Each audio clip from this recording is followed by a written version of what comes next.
ti gai la we có mấy rồi na su mấy nó mấy quay ta mi tiệt bao mấy thay bao mấy ta ti gai la we có mấy rồi na su mấy nó mấy quay ta mi tiệt bao mấy thay bao mấy ta ti gai la we ran ra khâu có mấy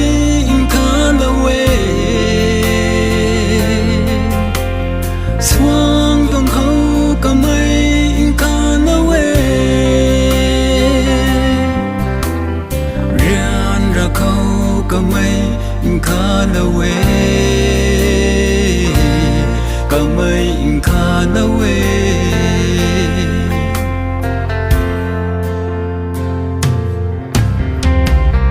quần dinh liu quang xì ni có mấy không định là quê riêng ra riêng riêu pha răng cầu rơi dài thuộc là quê tình mấy quần dinh liu quang xì ni có mấy không định là quê riêng ra riêng riêu pha răng cầu rơi dài thuộc là quê riêng ra khâu có mấy khá là quê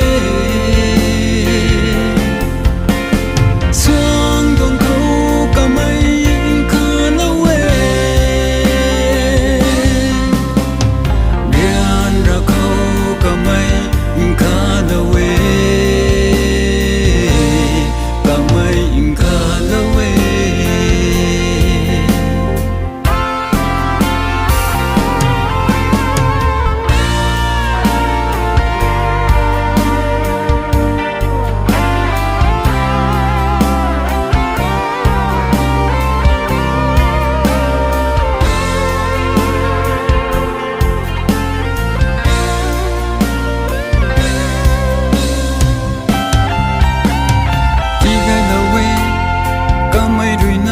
su mấy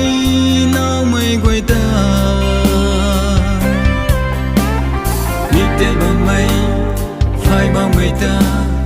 ti gai la we có mấy rồi na su mấy nó mấy quay ta mi tiệt bao mấy phải bao mấy ta ti gai la we